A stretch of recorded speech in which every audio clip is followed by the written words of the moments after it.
हरे कृष्णा कृष्णा कृष्णा हरे हरे, हरे राम राम राम हरे हरे। जय श्री कृष्णा, राधे राधे। कैसे हैं आप सब लोग? आशा रखती हूँ अच्छे होंगे। तो स्वागत करती हूँ आप सभी लोगों का लड्डू गोपाल जी की सेवा ज्ञान भक्ति चैनल में। आज का वीडियो भी निर्जला एकादशी पर ही आधारित है, लेकिन जानकारी कुछ अलग है।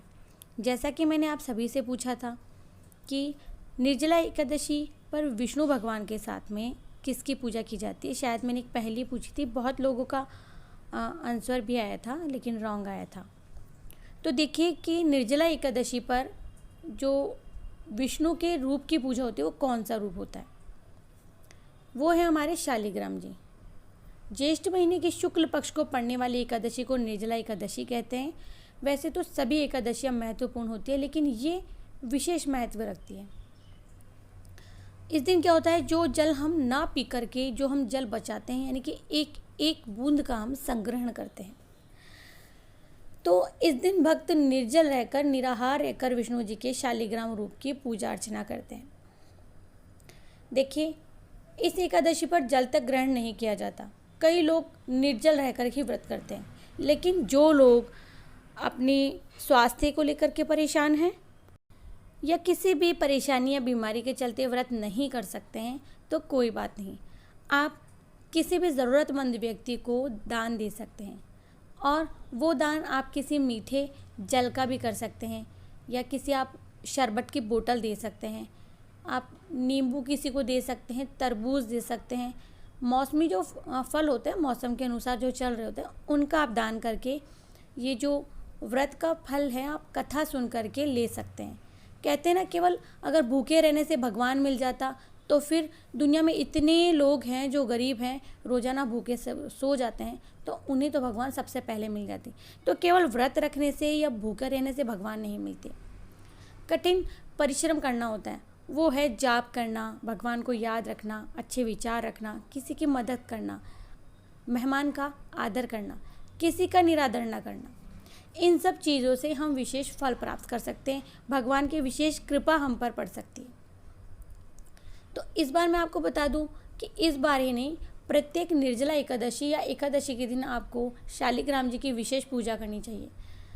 तो इस दिन भगवान शालिग्राम जी की पूजा होती है। सबसे पहले भगवान शालिग्राम को पूजा स्थल जो भी है, आप वहाँ से पूरा उनके पूजा के स्थान को साफ करें, उन्हें पंचामृत अभिषेक करवाएं, पूजा स्थल पर साफ सुथरा करके उन्हें वस्त्र धारण करवाएं, चंदन का टीका लगाएं, फिर मिश्री और तुलसी के पत्तों का नैवेद्य लगाएं।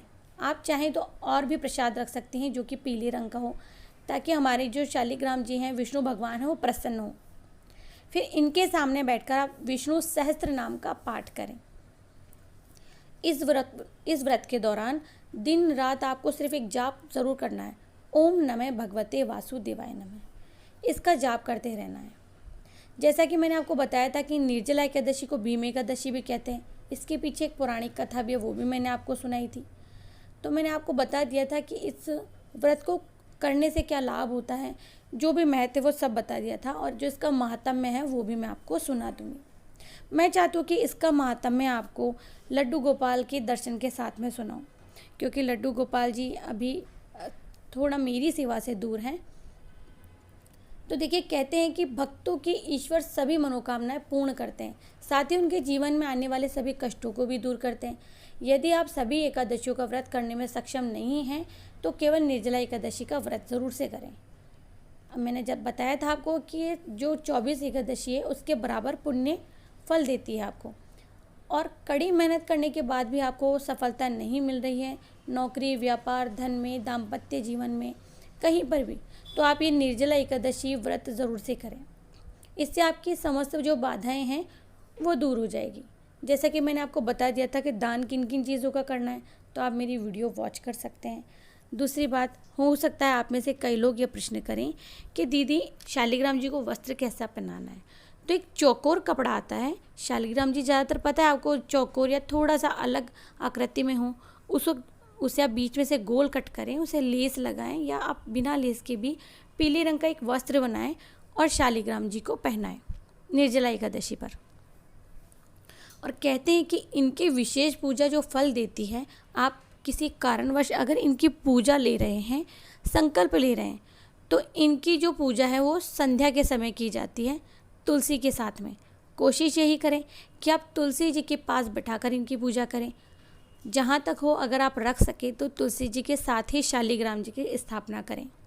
और अगर ऐसा नहीं है कि किसी के यहाँ 1 या 2 कमरे बने हुए भी हो सकते हैं, मेरे जैसे सीधे सादे के लोग होते हैं जिनके यहाँ 1-2 कमरे होते हैं, बाहर काफ़ी धूप होती है, तो उसे हमेशा लगा रहता है कि शालिग्राम जी पर धूप आएगी। कितना भी हम कुछ लगा देंगे छाया के लिए, लेकिन प्रचंड गर्मी अभी पड़ रही है, नौतपा भी चल रहा है, तो मन में ऐसे विचार आते हैं हमारे भगवान के प्रति जिन्हें हम इतना मानते हैं, पूजते हैं, कि हम उन्हें गर्मी में कैसे बिठाएं। तो हम तो जब तुलसी के लिए छाया का प्रबंध करते हैं तो शालिग्राम जी को कैसे इतने धूप में बिठा सकते हैं। तो मैं क्या करती हूँ, जब भी मुझे पूजा करनी होती है मैं उनको बिठा के रखती हूँ।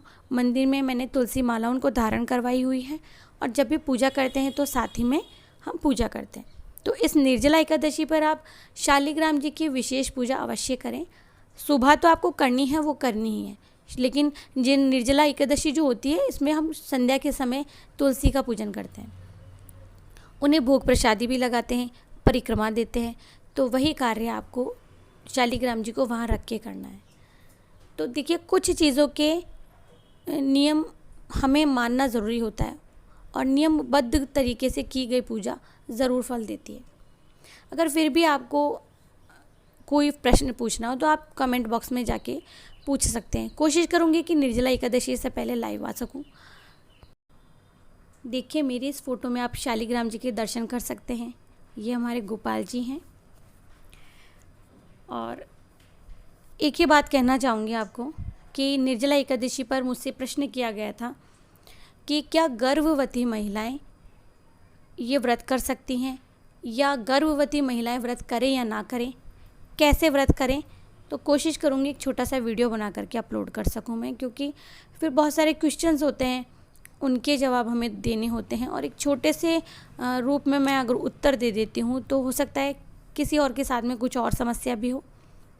तो देखिए, ये व्रत 2 तरीके से किया जाता है, एक फलाहार, दूसरा निर्जल रहकर।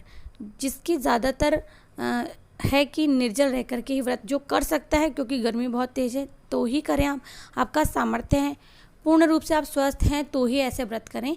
वरना कोशिश ये करें कि इस दिन आप, जो गर्मी इतनी तेज़ पड़ रही है, तो कहीं जल पिलाने के लिए बाहर बहुत सारे स्टॉल्स लगती हैं, वहाँ जाकर आप मदद करें, सहायता करें। और ऐसा आप नहीं कर रहे हैं तो मंदिर में आप एक घड़ा भर के रख कर आ सकते हैं। ये भी आप नहीं कर सकते हैं तो किसी प्याऊ पर आप जाकर घड़े का दान कर सकते हैं, घड़ा भर के रख के आ सकते हैं।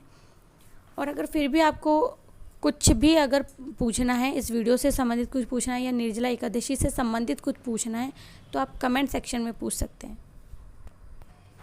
इसी वीडियो में मैं आपको कुछ जानकारी देना चाहूँगी, जैसे कि प्रतिदिन पंचदेवियों की पूजा होती है, आप सभी जानते हैं। यदि कोई भी मंत्र आपको कंठस्थ नहीं आता है तो बिना मंत्र के आप जल, चंदन, फूल आदि चढ़ा सकते हैं, कोई बड़ी बात नहीं है। फूल चढ़ाते समय लेकिन ध्यान रखिए कि उसका जो मुख होता है वो ऊपर की तरफ हो। कई बार मैं फ़ोटोज़ में देखती हूँ कि फूल ठीक तरीके से नहीं चढ़ाए हुए, अर्पित ठीक तरीके से नहीं किए हुए होते हैं। इन बातों का विशेष ध्यान रखें। हमेशा आप अपने दाएं हाथ की जो अनामिका उंगली होती है, तो अंगूठे की सहायता से और अनामिका उंगली की सहायता से फूल अर्पित करें भगवान को। चढ़े हुए फूल को अंगूठे और तर्जनी की सहायता से ही हमें उतारना चाहिए। दूसरी बात, फूल की कलियों को कभी ना भगवान को अर्पित करें, ना ही चढ़ाएं। लेकिन एक बात का और ध्यान रहे आपको कि ये नियम सभी फूलों पर लागू होता है, लेकिन कमल के फूल पर लागू नहीं होता। कमल के फूल की कली भी चढ़ाई जा सकती है, यानी कि बंद कली। तो इन बातों का विशेषकर ध्यान रखिए। छोटी मोटी चीज़ें हैं, उनकी जानकारी मैं आपको वीडियो में देती रहूँगी। दूसरा, तुलसी के बिना विष्णु भगवान की पूजा पूर्ण नहीं मानी जाती, लेकिन तुलसी की मंजरी सब फूलों से बढ़कर मानी जाती है। अगर जिन भगवानों को आप तुलसी अर्पित करते हैं, अगर मंजरी अर्पित कर दी तो ये समझ लीजिए कि आपने, ऐसे कहते हैं ना, पंखुड़ी की जगह फूल हाजिर करना, वही बात हो जाती है। तो अगर आप लोगों को मेरा ये वीडियो पसंद आई हो और ये जानकारी पसंद आई हो तो प्लीज़ वीडियो को ज़्यादा से ज़्यादा शेयर करें। चैनल को सब्सक्राइब करें, बेल आइकन का बटन क्लिक करें। साथ ही अगर आपको कुछ पूछना हो तो मैंने आपको बता दिया है, कमेंट सेक्शन में जाके पूछना है। तो अगर कोई वीडियो अगर चाहते हैं तो प्लीज़ कमेंट सेक्शन में बोलें। मिलते हैं नेक्स्ट वीडियो में कोई भी प्यारा सा टॉपिक लेकर के। जय श्री कृष्णा, राधे राधे।